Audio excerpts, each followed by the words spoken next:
नमस्कार बंधुरा संसारेर रीतिकथाय सबाइके स्वागत जानिए चले एसेछि नतून एकटा रेसिपि। चिंगड़ी माछ तो आमरा अनेक रकम भावे रान्ना करे थाकी, चिंगड़िर अनेक रेसिपि आमरा करी, किन्तु आज आमि जेटा देखाबो सेटा किन्तु खूब कम समये खूब अल्प कयेकटा उपकरण दिए भीषण सुंदर एकटा सुस्वादु पद रान्ना हये जाबे। आर एइभावे जोदि एकदिन रान्नाटा करेन एइ एकटा मात्र पद दिएई किन्तु आपनार खाওয়া हये जाबे। आमार आजकेर एइ रेसिपिटार जोन्नो किन्तु बेशी उपकरण जेमन लागबे ना तेमनि बेशी समयও लागबे ना।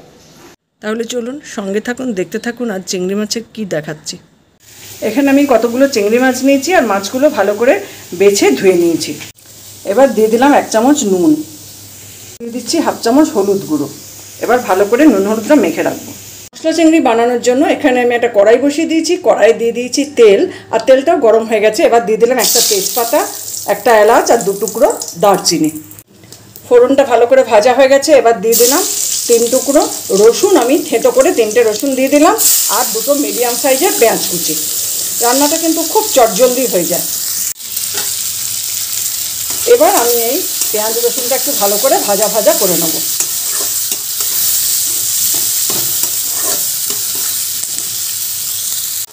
এবার আমি দিয়ে দিচ্ছি একটা মিডিয়াম সাইজের টমেটো, কুচি করে কেটে নিয়েছি, টুকরোগুলো দিয়ে দিলাম। এবার দিয়ে দিলাম 1 চামচ নুন। এবার সব কিছু বেশ ভালো করে মিশিয়ে নেব।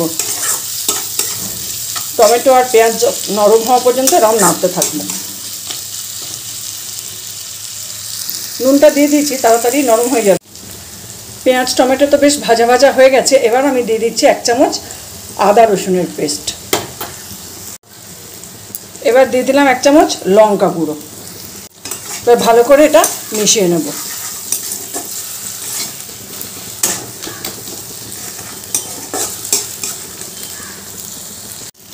এবার দিয়ে দিলাম 1 চামচ হলুদ গুঁড়ো। এবার দিয়ে দিলাম 1 চামচ জিরে গুঁড়ো। এবার সব মশলাগুলো ভালো করে কষিয়ে নেব। যতক্ষণ না তেল ছাড়ছে মশলাটা কষাতে থাকবো। মশলাটা ভালো করে কষানো হয়ে গেছে।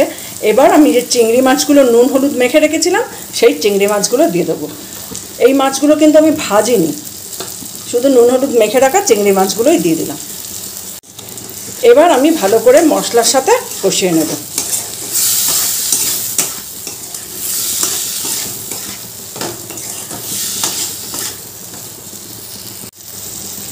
মশলার সাথে চিংড়ি মাছগুলো ভালোভাবে কষানো হয়ে গেছে। এবার দিয়ে দিলাম সামান্য একটু জল। এবার জল দিয়ে এটা একটু ফুটতে দেবো। আর নতুন করে আর নুন দিতে হবে না, কারণ পেঁয়াজটা যখন ভাজছিলাম নুন দিয়েছি, আর চিংড়ি মাছের মধ্যেও নুন মাখানো ছিল, তাই আলাদা করে আর নুন দিলাম না। আপনারা একটু টেস্ট করে দেখে নেবেন, নুনের দরকার হলে দেবেন, কিন্তু আমার আর লাগবে না। এবার একটু ফুটতে দেব। ঝোলটা তো ভালোভাবে ফুটে গেছে। এবার আমি দিয়ে দিচ্ছি হাফ কাপ দুধ, দিয়ে আরেকবার ফুটিয়ে নেব। এবার দিয়ে দিলাম হাফ চামচ চিনি। এবার দিয়ে দিলাম একটা কাঁচা লঙ্কা। এবার উপর থেকে ছড়িয়ে দিলাম হাফ চামচ গরম মশলার গুঁড়ো। এবার দিয়ে দিলাম হাফ চামচ ঘি। এবার ঘি গরম মশলাটা ভালো করে মিশিয়ে নেব।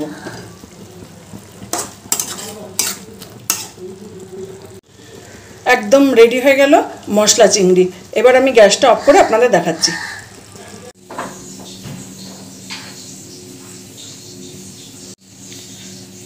একদম রেডি হয়ে গেল মশলা চিংড়ি। গরম ভাতের সাথে খেতে কিন্তু ভীষণ ভালো লাগে। আপনারাও একদিন বাড়িতে বানিয়ে দেখতে পারেন। খুব কম সময়ে রান্নাটা হয়ে যায়। আর আপনাদের তো দেখালামই কত অল্প সময় লাগলো, আর উপকরণও তো তেমন কিছু নেই। দেখলেন চিংড়ি মাছের যে রেসিপিটা আজ আমি দেখালাম, কত কম সময় লাগলো আর মাত্র কয়েকটা উপকরণ, অথচ দেখতে কতটা সুন্দর হয়েছে। দেখতে সুন্দর হয়েছে সেটা নয়, দেখতে যেমন সুন্দর হয়েছে এটা খেতেও কিন্তু ভীষণ সুস্বাদু।